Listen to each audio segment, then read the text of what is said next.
Nalingina lobaboy. Bato yo nyonso yo tam tozo bundawa pona makambo ya nanga na makambo ya Rwanda. Totikalaki kaka ngai na Eliezer Ntambwe na télévision. Aucun journaliste, aucun politicien, bino peuple boza témoin. Ba oyo bazui risque pona mboka. Tosengeli ya mbongo te.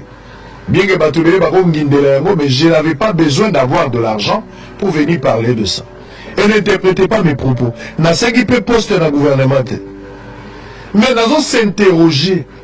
Où étaient tous ces gens? Parce que la qui vitesse son nangazo et nango, goma, papa, makebuka va bien aussi. Bah on va français, bah kendagi déjà, bah belge, bah kendagi déjà. Bah tout la bateau comme on a la caserne. La case du départ. Adresse na bango. Ils n'ont pas eu le courage. Il faut ça l'attention. Ils n'avaient pas du courage. Ils avaient qui kakangai mokwa na Eliezer. Eliezer le la député, ngai le la journaliste. Tobundi na armée numérique ya ennemi. Tous les jours na lelo ndenge tozabo. Tozo continuer ko bunda. Na longoli na robe na tenue oyo. Eza masekita. Boyebi tenue nanga habituel pour le travail. Mais na zui oyo pour la kolakisa ke mboko za la guerre. Premier ministre alati yango sima na ngai. Bato nyonso bazana balati yango na sima na ngai. J'étais le premier à kozwa tenue oyo pour la koloba la vie. Na lingina prévenir le conseiller spécial à chef de l'État en matière de sécurité, Rand Kolongeli. Parce que Nicolas tozo benga yo ozo yambaka mutute. Lokola chef annoncé que le gouvernement d'union nationale et que ba pesho mukumba. Vous allez faire ma kambubo salaka salaka biso et on ne va pas accepter. Qu'est-ce que je vais dire? Moi, si ça ne dépendait que de moi. Parce que ma kambunyoso, il faut chef de l'État tant que ça salabo. Quand les chefs de l'État parlent, ils ont un filtre et pouvoir si ça ne dépendait que de moi. Mais le Oyo, l'UDPS, à travers son secrétaire général, Bassi Babandi, consultation, Yabatouan. Les conseillers spéciaux, les chefs de l'État, aux alaki directeurs de cabinet, aux alaki ministres, mais on causait, on parlait. Ah, Watangu Bozo Kangaba Chombo, vous ne voulez pas recevoir les gens. Pour nous amener les aventuriers, les opportunistes, qui se calment quand il y a un danger. Le peuple vous verra. Des fois, on s'appelle, c'est pour échanger les idées, parce que ce pouvoir, c'est notre pouvoir. Attention qu'ils doivent se retrouver depuis que ce pouvoir existe.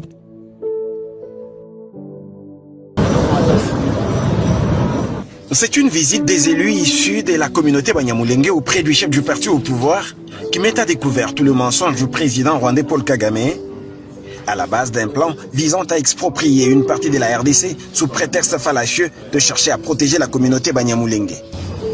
Finalement, la vérité sort de la bouche des hôtes de Monabouté. Nous avons le chef de l'État qui nous exprimons notre soutien parce qu'il a toujours dit que les Banyamulenge sont de Congolais. Et nous voudrions également que ça se répercute dans tous les services, dans toutes les couches sociales, que ça soit entendu. À en croire Augustin Kabouya, secrétaire général faisant fonction de président et du parti, la communauté Banyamulenge n'a jamais subi la discrimination sous le règne du président Tshisekedi. Je pense que je suis le plus heureux aujourd'hui parce que j'ai accepté de me présenter avec la délégation Banyamulenge devant la presse pour contredire le président rwandais que les Banyamulenge ne subissent pas de discrimination dans le régime Tshisekedi. Ici, c'est le parti politique IDPS, parti au pouvoir. Je les ai reçus ici dans mon bureau. Je suis avec eux. Ce sont nos frères, comme le chef de l'État l'avait dit. Et moi, je le répète, que ce sont nos frères congolais. Ne tombons pas dans le piège de l'ennemi pour qu'ils puissent continuer à tuer nos frères et sœurs dans l'est de la République démocratique du Congo. Un autre mensonge cousu des fils blancs, c'est lorsque le Rwandais sort de la prison des hommes à qui il donne des tenues neuves des FARDC pour essayer de justifier la présence des FDLR dans les rangs de l'armée congolaise. Une fois de plus, pour cet autre faux prétexte, il est cloué au pilori par le chef du parti au pouvoir en RDC Augustin Kabouya ne sait pas comprendre qu'un militaire au front soit présenté gardant sa tenue et ses chaussures toutes neuves. Lui avait présenté des faux FDLR, des prisonniers retirés pour montrer à la face du monde par ce que j'avais dit. Depuis qu'il occupe Goma et Bukavu, il n'a pas présenté d'FDLR. Par manque d'arguments, il est allé sortir des prisonniers, il les a habillés. Comme on dit, il n'y a pas un crime parfait. Il les a amenés. Comment expliquer un militaire qui vit au front peut avoir des tenues neuves? Lors de son dernier entretien avec quelques hommes de médias de la presse locale, le secrétaire général faisant fonction de président de l'UDPS avait dénoncé le mensonge du président rwandais Paul Kagame, qui, après l'occupation par son armée de certains territoires dans l'est de la RDC, n'avait jamais été capable de fournir une seule preuve de la présence des éléments FDLR sur le sol congolais. Bambo Tebele naba téléspectateur à Genor TV moka kosoa na bino nyonso bino ba obo pesa biso confiance ya ko landa kabiso de temps en temps chaque fois que toyaka na plateau pona kosolola bo pesa kabiso confiance en tout cas moka kosoa na bino nyonso rapidement to ko ramasser moi quelques questions oyo intéressé biso na mboka na biso au courant ya émission oyo mais na kosenga na bande ko nyonso bazolanda biso bino nyonso vous êtes déjà connecté bon liker émission comme d'habitude ceux qui ont déjà abonné na biso liker ceux qui ont abonné s'abonner na Genor TV tu ne vas rien perdre. Ici nous parlons le Congo, nous parlons le Congo ici, nous défendons tout ce qui est congolais. Nous défendons les intérêts du Congo ici. Et donc, si vous devenez notre abonné, je crois que vous ne serez pas déçus un jour. Si réellement que vous êtes congolais, abonnez-vous à Genor TV. Ceux qui ont déjà abonné, ils ont le lien, likez la vidéo et puis partagez le lien dans le groupe, il y a WhatsApp et Belé. Tu dis la bande de Belé, na WhatsApp, Balanabiso, na Facebook, partout. Vous partagez massivement le lien à l'émission. Israël Mutombo ne bomoni na titre nabiso, Israël Mutombo akosi. Ouais. Bolandi vidéo binomoko makambo Israël Mutombo à lobby. Je l'ai toujours soutenu, j'aime bien son courage. C'est parmi les soldats du peuple, parmi les soldats vraiment numériques au Bazako Bunda pour défendre l'intérêt Congo. Je l'accepte sincèrement. Mais cette fois-ci, dans la vidéo de Kolanda, je dis que Israël Mutombo a Kossi. Franchement, Israël a Kossi, il a une partie des raisons et une partie des torts. Je vais aborder la question. Ce qui est à la base, c'est la sortie du gouvernement d'Union nationale. Banda Félix a annoncé sortie à gouvernement d'Union nationale. C'est vraiment à la base, il y a des tractations dans des milieux politiques. Boulandine Deko, Israël Moutoum, Boulandine Deko, Eliezer Tambouy. Yépe a salipé coup de gueule contre Kolongele et Bérand. Chargé, il y a sécurité, il y a président de la République. Nous allons aborder encore cette question-là. Augustin Kabouya, mon abouté, le secrétaire général de l'UDPS, le parti au pouvoir.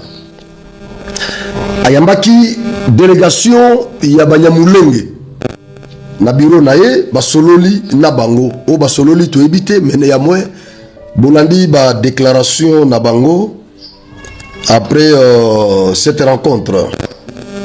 Mais sinon, pour Augustin Kabouya, il a fait ça pour contredire le président rwandais. Nous allons aborder encore la question. Voilà, on a une question autoko mekako aborder na kati ya émission oyo. Mais nazo bandana na likambo ya Israël Mutombo parce que vidéo ane salinga malamuté. Voilà. Israël aza mutu ya bambodi, bisope to jaka batu ya bambodi. Vidéo wana esali bien te. Israël tango zalaka contenté na comportement ya ba politicien na biso Israël à Lubaka. Et donc il faut qu'il supporte aussi ba reprocher yépé. Vidéo yo Israël a sali. Et c'est pélisingate. Je crois que ça quand mon côté tout ça est belé, tout se pélité. Na makambo nyonso makambo belé, nyonso te mais ebelé o Israël la lobby na kati ya vidéo yo. Eza lokuta. Comment Israël a koki ko se vertuer komitanga ye moko na guerre numérique amitangi ye moko atangi na ndeko Eliezer Tambwe. Donc ndenge ça pena bo banda guerre oye bandi. Je pense à ba congolais à témoin. Ngai pe na zo ba congolais à témoin. Banda guerre oye bandi na Congo. Nous n'avons que 2 journalistes na Congo oyo. Oyo bazo sala contrepoids na armée numérique ya Rwanda. Eza Israël Butombo na ndeko Eliezer Tambwe. C'est-à-dire bazaka 2. Banda guerre oye bandi, banda agression, guerre na biso ya Congo bande bandi. C'est-à-dire les seuls médias, les seuls journalistes oyo bazo sala contrepoids. O bazo bunda, o bazako s'exposer. Bazaka mibale Israël Mutombo journaliste, na Eliezer Tambwe député journaliste. Il n'y a que ce deux-là. C'est-à-dire bisognos auto ça la que l'autre côté, bisognos to risquakate. Mais ça offisque. Voilà pourquoi comme ça. J'ai essayé de discuter avec quelques amis. On peut baser mécontent na vidéo ya Israël Mutombo oyo. Tout ça est belé auto so bunda na armée numérique, mutunyo so za la kwenaye. Aussi garçon na ni ndeko na biso Patrick Lokala. Azaki dans la mosusu. Mais bozo mona bato bazo la na Patrick Lokala. Façon de quoi na zo bunda pe. A komi moko na biso il se bat ces garçons. Mutombo tangi était. Aussi notre sœur nani Chassela Tchala. La sœur, la fille se bat chaque jour. Contre l'armée numérique, il y a Rwanda. Israël Mutombo a ignoré Bangonyo Sowana. Aujourd'hui, HK Today. Aujourd'hui, Nani, Ndegonabiso, Nani, Moubenga, Jean-Claude Moubenga, le Congo et le Congo à nous. Aujourd'hui, Kaloji. Donc, aussi, Bandekwa Nani Sowana, Israël Mutombo a bossé Biso tout. Pour naïe, eza yeka kana ndeko Eliezer, bangone babundi. Donc biso nyoso risque nyoso tozo zuwa ba menace pour tozo akazuaka ya tangi ngote. Je ne sais pas. Atangi kaka na kin, même si atangi na kin. Mais écoutez, na kin baza bangomi balete. On est nombreux. Soka tangi na ba province. Donc na ba province nyoso ya Congo, il n'y a aucun journaliste qui se bat pour défendre l'intégrité territoriale et la souveraineté nationale. Il n'y en a pas. Na ba province nyonso ya Congo journaliste moko azate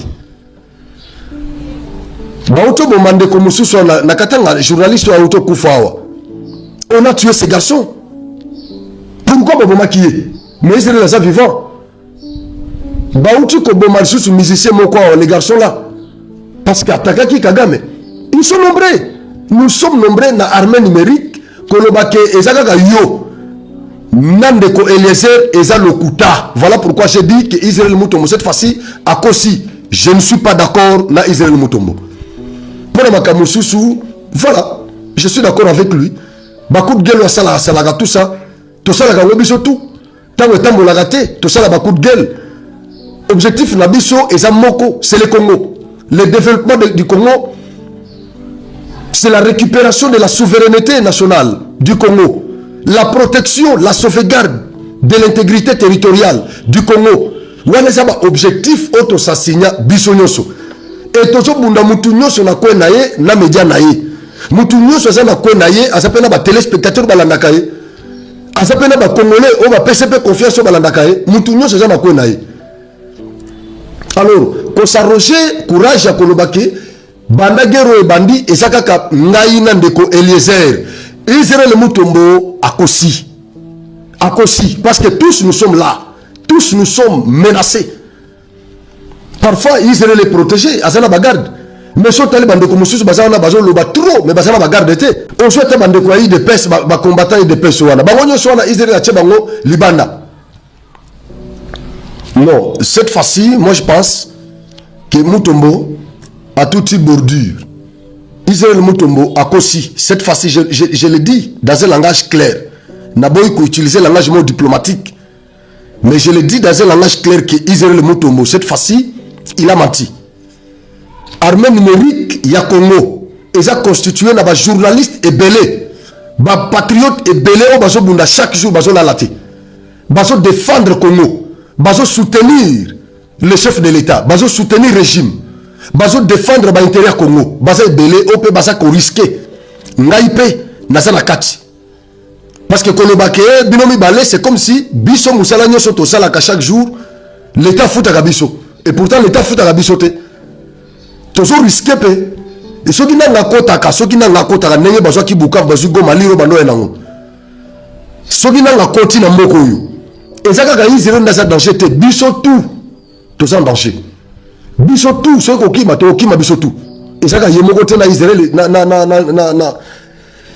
na ndeko Eliezer quand on le makambo ya teni oh nga mutu liboso na biloko na biloko ba musicien papa oza la mutu liboso lataki teni ou lataki Pentagone au sali nango émission ngana za la mutu mi balé na za la mutu suka oh ministre Kolonge le soki nani za la mutu mi balé problème ezate problème na biso awa ezande Congo bitumba esila Congo et se développer des problèmes na biso awa toza na musique te ba débat wana ya musique ya ba Kofi ya ba Wera ya ba Fali ya ba Fere ba débat ya wenge musika awa ezate papa Israël papa Sango awa ezate o nga mutu na banda o nga mutu non awa eza yo bandi mutu muso amboate le pas yo na biso to fédérer ba énergie na biso ba force na biso ba intelligence na biso ba courage na biso toujours affronter Munguna sur le plan numérique, point barre. Donc, il y a débat, il y a musique, que tout le monde est wengetisé. Les musiciens sont wengetisés, les journalistes sont wengetisés, les pasteurs sont wengetisés, les politiciens sont wengetisés, les scientifiques sont wengetisés. C'est ça. Le débat, il y a l'attaque, Pentagone liboso. Débat, il y a des Pentagone a marché.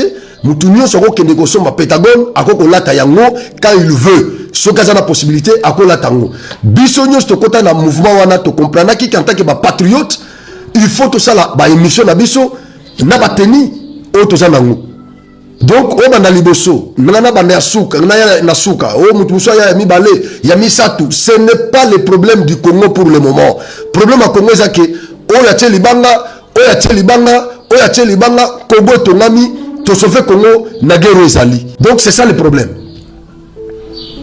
Donc je pense que le débat wana et ça ba débat ya ba Wera ya ba jibe offert le barake yé mutu liboso asomba parler na ba misenyo sa génération na ye bil pa bimi koto yo a chetembe c'est le koto bimi pe alobi yé mutu liboso asomba parler faire abimi no mutu liboso na somba ceux qui Mercedes ceux qui combien wana o koto bimi a boyi wana ça ba débat la musique et ça ma polémique musicale on comprend dans le monde nabango c'est normal ici on parle la République on parle le Congo et donc comme ma biso na ba débat wana ya kinga mutu liboso nga mutu ya suka o biso mi balende tozo bunda o ba mususu na ebi bangote papa non toko tika ngongo na te n'allons pas laisser ça comme ça tout ça bande ko basa belé baso bunda tout ça belé médias en ligne na minute numérique ça envahi na ba congolais ba courageux envahi tout ça est belé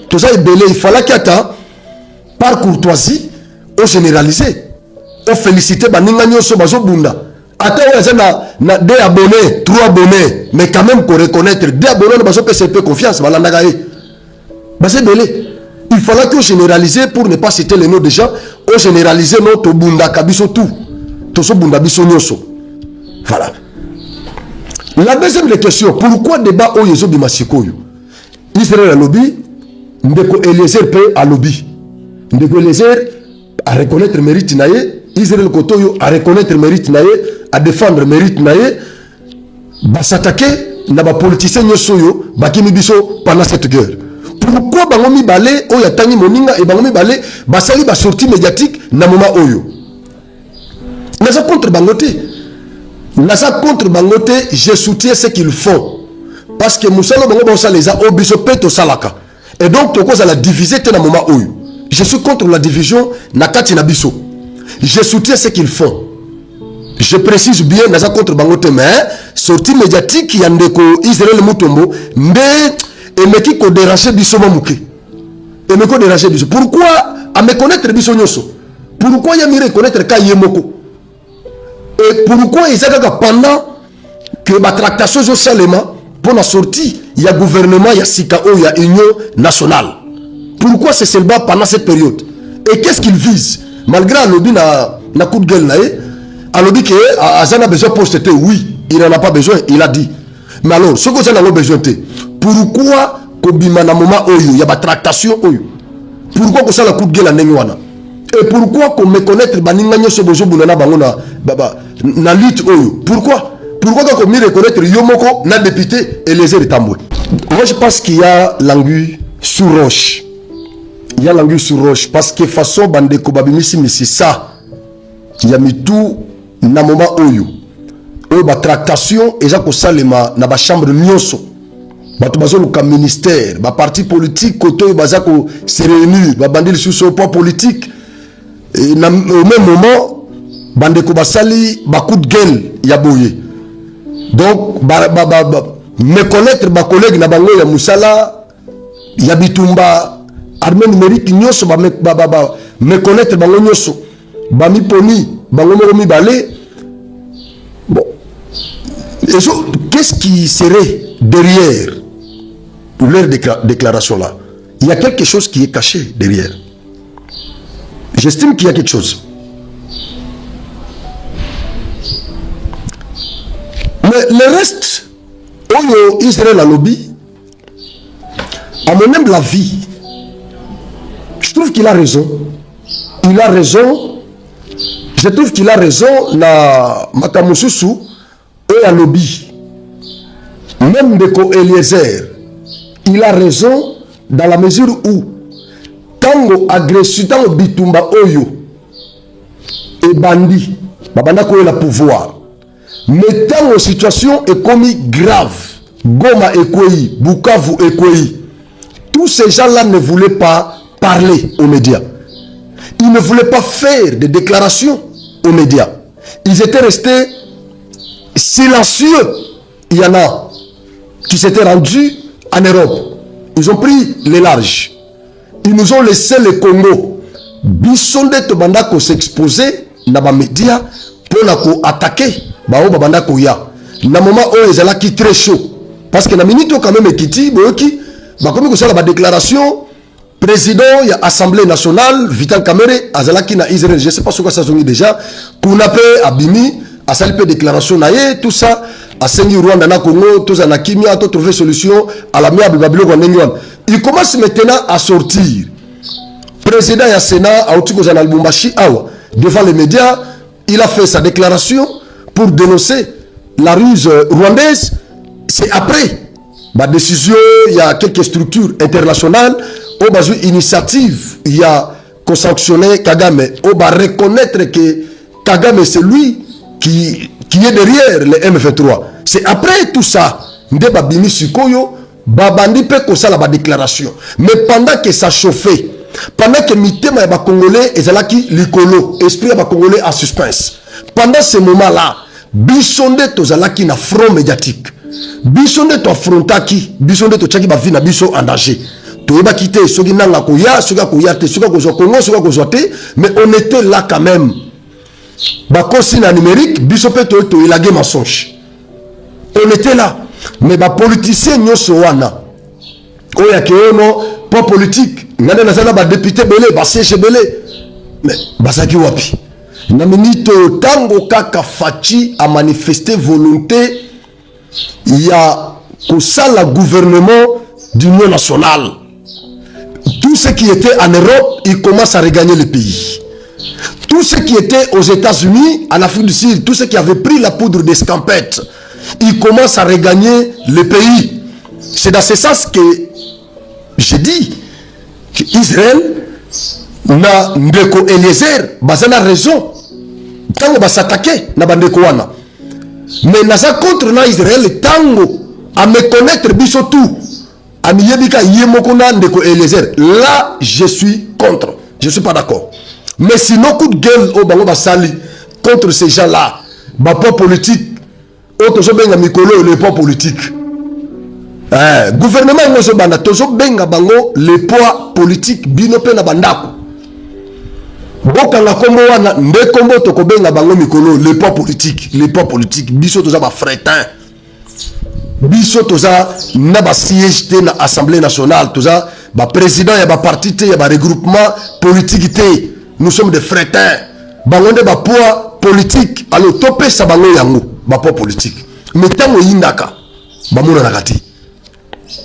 Bamona nakati yango na zoloba Israël est en lobby na coup de gueule na étant en lobby que je n'envisage pas na zana besoin ministère et tout ça non wana za erreur papa il faut que tika balanga joana ngai na zaka d'accord tena biloko wana il faut que dans ce côté là ndé na puya kandeko Eliezer parce que ce côté là il est clair il n'est pas dans clair koloba ke non je n'ai pas besoin de poste non Congo to ya kotika bangote le nom soki va proposer un musala pour sala. Je vais travailler. Je vais aller travailler pour le Congo. Na ça c'est mon souci là. Christa Bosemeye wana zo travailler. Il est là, il travaille. Baza belé, bazo travailler pour l'État. Musu ba utaki na presse, musu ba utana ba na société civile, ba mi retrouver kuna. Mususu na ba ONG ba mi retrouver kuna mususu na ba église ba mi retrouver kuna alors il faut que l'on ba langage on est que sur ma personne poste na kozoate je n'en ai pas besoin je ne le cherche même pas je suis pas demandeur tout ça il faut que l'on ba langage on a papa le Congo est à nous tous vous avez la compétence kende au travail sur ma personne musala parce que biso tout aux bunda pour soutenir le Congo et ceux qui poste moko monani pour que nakende ko travailler nako kende ko salela mboka na domaine mususu moi je suis prêt pour le faire je suis prêt pour le faire ce côté na félicita kandeko Eliezer Tambwe po amashaka mote asenga kango azalaka clair et ngape na za clair ce côté on ne marche pas les mots faut que tika babiloko ya keo donc ngana za nango besoin te tout sandeko Israël Mutombo non so ba pesi yo kendo travailler papa sala attends ma pesi ngate mais so ba pesi yo kende o sala ba pesi Eliezer kende ko sala ba pesi ndeko mususu akende ko sala parce que toujours risquer pas mbaté bo kende ko sala to kende ko sala ce que mon ami to kende sala Eliezer a soit accusé conseil spécial le chef de l'état en matière de sécurité le professeur Eberand Kolongele alobi tango azalaki directeur de cabinet babanda ko solola tango azalaki ministre babanda ko solola mais depuis qu'il est devenu conseiller ya chef de l'état bazo benga na téléphone azo yambate eloko wana biso pe to déploraka yango esalaka bien te eloko wana esalaka bien te bomona mutu bosa na ye malamu tango azana pouvoir te mais azwi kaka parcelle ya pouvoir esili bokomo benga na téléphone ayamba asute mais soki manda esili nde nsima sikoyo akoma oluka bino na tshuluba balobaka nini vulu akaleji kaluma kwabu ouais donc soki manda ya l'état esili nde bando oluka sikoyo baninga nyonso akala obando oluka banimero na koyambo na telefone te efana bato ebele nga na yamba bango awa ebele na yamba bango awa tosala ba émission na contribuer na carrière politique na bango mais lelo baza ba autorité okobenge na téléphone azo yamba te nayebi te na mitunaka soki makanisaki ngai nakozwa téléphone abenga mutu po apesa nga poste je ne sais pas na bao nyonso ba autorité nyonso onga na solaka na bango eza na moko te oyo akoki koyebisa bino ki ngai nasi nasenga poste epa na ye aza te mais je suis prêt pour servir le Congo mais nakokende kosengasengaka te naza niveau na lisusu te nazwa telefone nabenga ona excellence nde nini lugelanga mpe poste place ozana non mais nakosengela mutu mosusu nakoki kosengela mutu mosusu akende kosalela mboka mais ngai soki ya ngai ekoya eya nde na volonté ya baautorité bango moko mais ntango nazobengo na telefone ntango mosusu naza na information na yo nazobenga ozoyamba te parce que aussi parcelle ya pouvoir mandat l'état Redami Sayemba mandat l'état esilaka mandat ya l'état esilaka tozalaka baninga avant okota na pouvoir. Lelo okoti na pouvoir, nazo benga yo, ozo manga na téléphone te. Je ne suis pas demandeur d'emploi, monsieur. Ouais. Nako sengo pe mbongo te, nako bengo na téléphone na sengo mbongo te, na senga kabango mbongo te. Pomi ni pe bakabaka te. Bakabaka te? Na senga bango mbongo te. Est-ce que nako bengo vraiment na téléphone na bengo na téléphone na bisono, pesa na za besoin na mbongo, pesa na mbongo. Mais na lobité que nako kité, nako za la peine a besoin. Na ba relation na biso na yo, na ndenge to kopéraka. Nako za la peine a besoin. Nako senga yo po suminga. Période mona bando vaché na zaina ba dossier. Na zaina matanga ya na zaina matanga na holoba suite c'est leki. Na zaina dossier mo fallait na vaché. Mais autorité moko benga na téléphone, à mon publication na réseaux sociaux, a tuninga na biwi. Arbona kolukelo billet, alukela nga billet, y avion, aller-retour. Na senga kate yemoko. Asomela nga billet y aller-retour y avion. Et atanga pepoa na makamwana. Na senga été. Donc biso toza quand même na niveau il y a que nzamba touché yo moko okanisi mais kobanga kate ke Eliezer na kobengo na téléphone pour $5. Ngai na kobengo na téléphone pour na tacler yo. Na kobengo na téléphone pour na comme ça les panneaux. Je ne peux pas le faire. Na ça na niveau na té, je ne peux pas le faire. Pour ça la soke koya ba autorité compétente bata la place nini ba kokotia ba tchengai obenga na téléphone bo proposer la poste so na moni que oui na koko sala mingi sala makanengo na ba proposer ka biso muto ko benga yo bino est-ce que okokiko sala place tel so na moni que oui na okende na ki so na moni que en tout cas kuna na okende parce que total un peu mo ba intérêt hein total un peu mo ba intérêt so na moni en tout cas kuna na ozala bloquer moyen na elle sous couleur lisango ezate kuna en tout cas na gagner trop te na ko zape mutu musu na recommander mutu musu c'est normal mais soki nga na zo bengo na téléphone ozo ebangati mususu tozalaki na ye na yambaka ye na émission tozalaka na ye un frère à moi tozalaka na ye tosolaka bien avant le pouvoir il m'appelait na bando yamba ye soki aza na problème abengi ngai to traiter yango émission on faisait tout ça to bana ko attaquer bao bazaki na pouvoir ndeko akoma mokonzi banda koma mokonzi na benga ti lelo atikala ko yambanga na téléphone te ndeko nyese rezaka yo moko te basebele atikala ko yambanga na téléphone te ti lelo.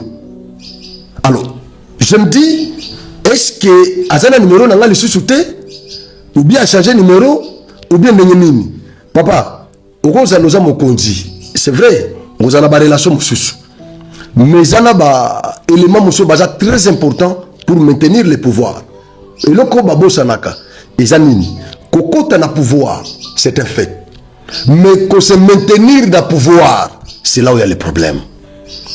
C'est là où il y a les problèmes. Comment ta et ça problème ti. Mais attention à l'échelle. On est permis ta kio, on mata likolo. Parce que plus on mata, plus on kuta nana ba ouragan. Plus on mata, plus le vent souffle. Alors ce qui, on le moli échelle. Parce que na échelle wana eza na ba étape ya liboso ya mibale ya misat onyati yao donc biso to cause la tamu susu ba étape ya échelle na yo oyo nyata po mata tant nous avons na pouvoir te Genor TV et Servayo caméra Genor TV et Servayo mais lelo si ko zu pouvoir aux échelle et Servayo mata oko ici yango ndeko okotika la likolo et chez les athées chute na yo ekozala mabe parce que oko ele susu na nenga malamu te ba escalier o ye permeta ki yo o mata ba escalier wana nyoso olongoli yango franc kazamoko ba escalier donc tozana bande kwa ndenge wana alors na profiter na makambo Eliezer a déplorer et pas ya conseil spécial ya chef de l'état.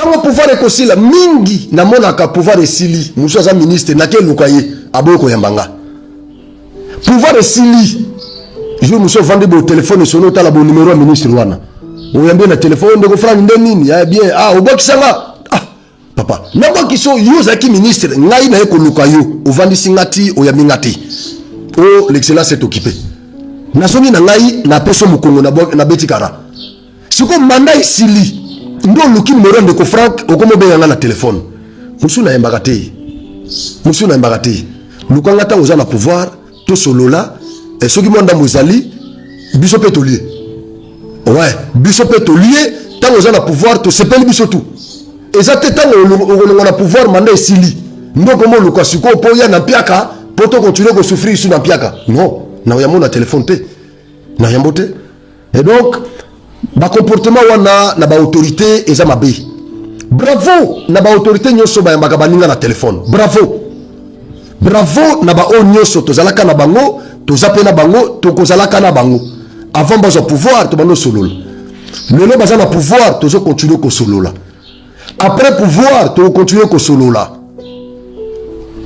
esengo na bande kwa ndenge wana mususu ko toyebanaki na bango te avant bakota na pouvoir toyebanaki te mais bakomi na pouvoir toyekoyebana mais obengi na téléphone ayambi na téléphone bosololi oyebisi makambo toza nango atie litoi ayoki yo bosololi pas répondre yo obeta musofandi bomoni autorité wana bengo ata zo peso mbongo te mais ça fait quelque chose ofandi bomoni autorité wana bengo na téléphone bosololi na ye boseki esili la pesi mbote na honorable Stéphane Mwanda wana vie na nga présent wana vie na ngai honorable Stéphane Mwanda un homme très humble très social on va na bomoni pas de coup de fil Frank Ndeni nous a bien honorable à kitoko na sepeli il faut ça la bien akati il a perdu quoi honorable Stéphane Mwanda il a perdu quoi honorable Daniel Lukusa président de l'Assemblée provinciale de Kassa Centrale un homme très humble vous vendez bormo comme un coup de téléphone pas nani honorable président de l'Assemblée provinciale sololi et sili akati vous en avez besoin de bengi sololi tout ça na hota kutu ko pese dossier moko awa honorable s'il vous plaît edenga na likamboana conflit eza na ndemba botika na profiter nakenda okutana naye na vie na ngai Mambashako notable ya Demba nakenda okutana na président na PC dossier président na sengi yo siliselanga likamboana makelele leki ngai na bandeko ya Demba ces gens là ne comptent que sur moi en tant que le notable de ce coin là sili selanga likambo wana balobi likambo zaki na ministère ya intérieur excellence Lukusa silisa likambo wana ministre ya intérieur bayibi singa ke ministre azo négliger likambo wana mais bato bazo kufa kuna bato bazo kufa kama ina tsapu ekobimasi na Demba bo éviter makambo kama ina tsapu e banda eka boye suka na ba autorité nyo sa province bakimaka tozana ba atrocité na est bo éviter mususu na Demba précisément na secteur à Tchibou na bakombai je crois na groupement bakombai bo éviter biloko wana toke kotala ba autorité honorable Daniel Lukusa na ekinga moko na bureau papa na ekotala yo na vie na Mambashako totiki dossier pa na yo aux première autorité ya province Assemblée nationale ndé boti gouverneur aboti ba ministre tout ça ministre ya intérieur bango nyonso baza bana na yo ekosala nga mabe soki nga na ye kokutana na yo number 1 na yo kutana na yo na dossier ya muke ya ba conflit coutumier tango bayaka ko présenter programme na bango na assemblée je me souviens au sengaka ministre ya intérieur azala no chalate na ba conflit coutumier mais ngai moko na yaki na ba dossier wana na ekotikelo na mesa ekosala nga mabe soki na saisir autorité na niveau na yo pour otia pression quand même na ministre intérieur likamwa na zo umelati lelo tosali un mois depuis que na saisi ça yo mais makelele ya batu ya Demba elembisi ngai autorité faites tout vraiment beau calmer situation ya Demba et ça nga mabe ke na kuta na yo mais na solution té mais quand même vous êtes quelqu'un à féliciter parce que au collaborera na mutunyoso c'est ça vous ne perdez rien même mandat no sili to continuer ka kozala ba frère to kozala kaka et non ko siko bande muso ba comprendre ka te lobby kozala franc lobby kozala franc lobby kozala mutu muso yo zo négliger wana donc bande ko nyoso baza na pouvoir boya ba biso na ba téléphone mandat l'état ici là ka kinde ko tikala parce que biso tout zo buna na politique lobby et kozala pe mutu mususu alors bon kate bozala kaba ennemi ya bande ko belé à l'occasion de rien baso bengo zo ko na téléphone au gonfler tina suka pour finir au korebentar au pasuki film sili donc mutu zo liaka na kwenda ye azana kwenda me kindeko to batelango et kozala eloko moko bien Augustin Kabuya monabute ayambi délégation ya Banyamulenge ce qui est important parce que discours ya ba Rwandais mikolo nyoso ezali nini ke baza ko bunda pona ko défendre ba droit ya minorité wana Banyamulenge Rwanda Kagame za Tutsi Rwandais Banyamulenge baza ba Tutsi Congolais na live à lobby de comment tourner la question na expliquer qui na disposition constitutionnelle à l'appui Bandeko na Banyamulenge ce sont des Congolais parce que la constitution que nous avons la constitution en vigueur et puis si bango nationalité congolaise et reconnaître bango comme des Congolais d'origine aussi longtemps que la constitution est en vigueur biso ba légaliste tu reconnaître bango comme tel mais autres tel menaciko ils alinde infiltration par le canal ya bandeko na biso Banyamulenge o ba konya na sikoyo ba Rwandais belé bazo kota na Congo na zela na bango loko bazo lo bakinya Rwanda bango nyoso tango bazo na Congo babano lo bakinya Rwanda esili ba mi mélanger kuna bavandi et entre temps toujours mona ndenge ba Rwandais bazo boma bandeko na biso ba vrai ba Congolais ba autochtone ya Sud Kivu na Nord Kivu bazo massacrer bango siko ba Rwandais bazo kota na sima ya Banyamulenge babatami na sima Banyamulenge lobi kuna bazu ba nationalité net na minute bazu ba machine na biso nyoso voter bazo imprimer bango ba carte d'électeur ba komi lokola tozana ba pièce d'identité te ba carte d'électeur wana nde serva kabiso siko bazo imprimer bango ba carte d'électeur bazo zo yango ekalate ba komi ba Congo donc eloko zo sala biso pasi eza kaka tango bandeko na biso Banyamulenge ba yebi bien ke ba o baza ba infiltrer bazo yepa na biso ba mikoti na kati na biso ba komi ba Congolais mais au lieu de dénoncer bango bazo dénoncer te ba vandi kimia bazo koma ebele ndesika siko zo koma compliqué mais ba o bazo la nanga na minute bandeko na biso Banyamulenge o bazo la ngai prenez conscience vous êtes des Congolais au même titre que ba mususu constitution et reconnaître bino comme des Congolais d'origine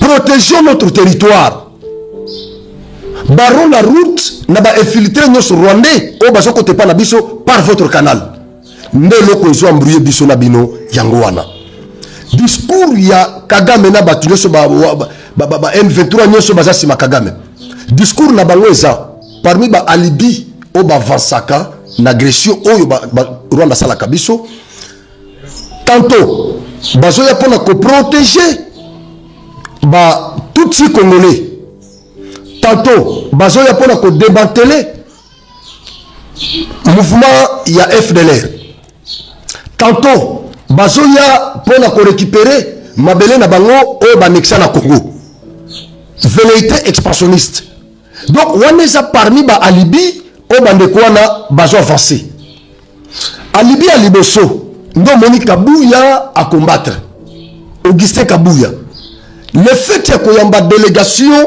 il y a Banyamulenge c'est pour combattre contredire le président rwandais ndenge yemoko lobiango ndenge bazo lobaki Banyamulenge baza malmené baza marginalisé ils ne sont pas reconnus comme des Congolais vous avez suivi la vidéo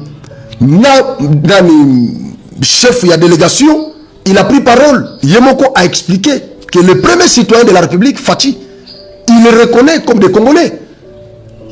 Il les reconnaît comme des Congolais. Mais adresser message, je pas la biso, nous peut reconnaître Bangonenwan.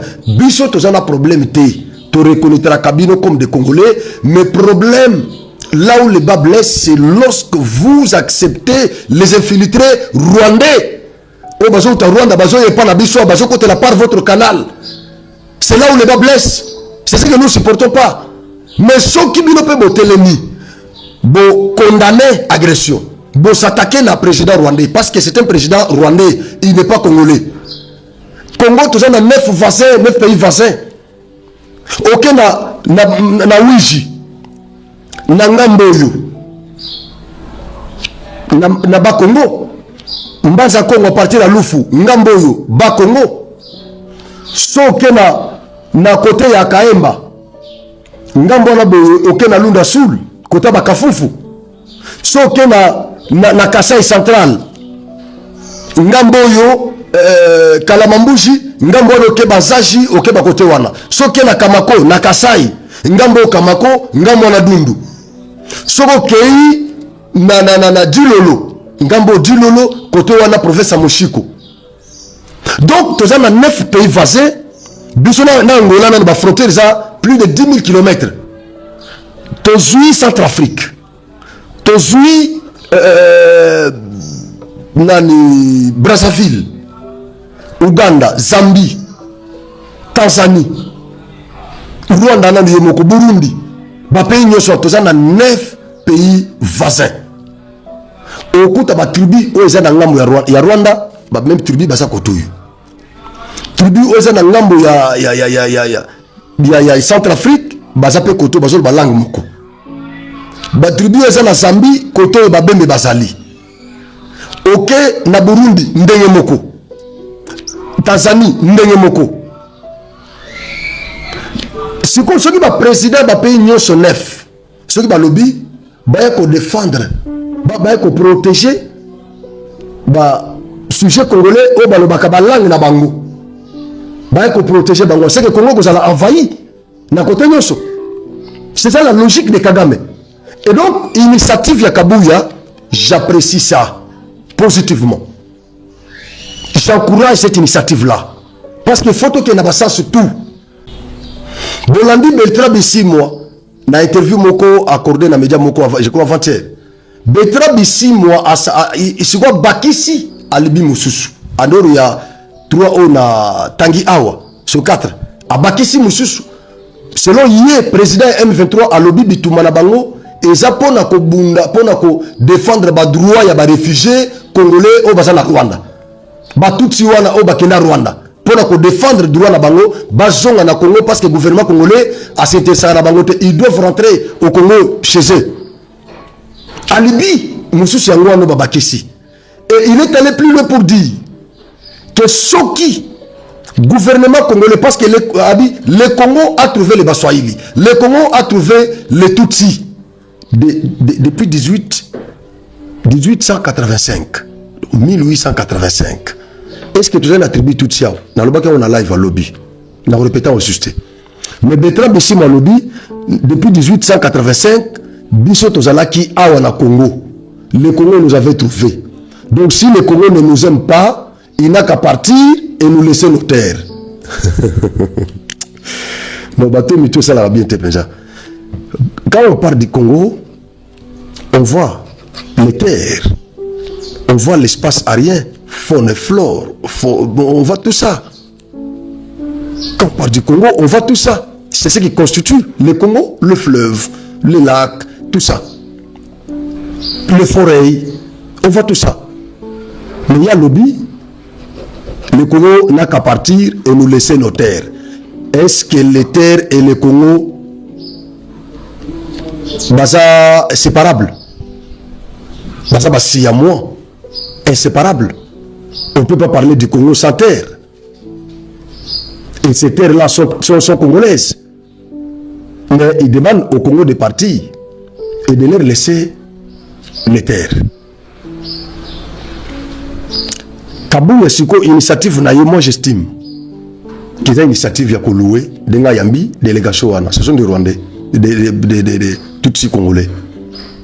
Ce sont des Tutsis congolais. Mais autres, c'est qui montent au créneau et qui s'attaquent à l'agresseur. Ça sera une bonne chose. Ils doivent nous prouver qu'ils sont congolais, toujours nous commandons Mokona Bango. Au lieu de dire en Libye, à Kagame, comme si c'était leur protecteur. Et entre-temps, ils ont préparé le génocide contre les Tutsis. Merci beaucoup.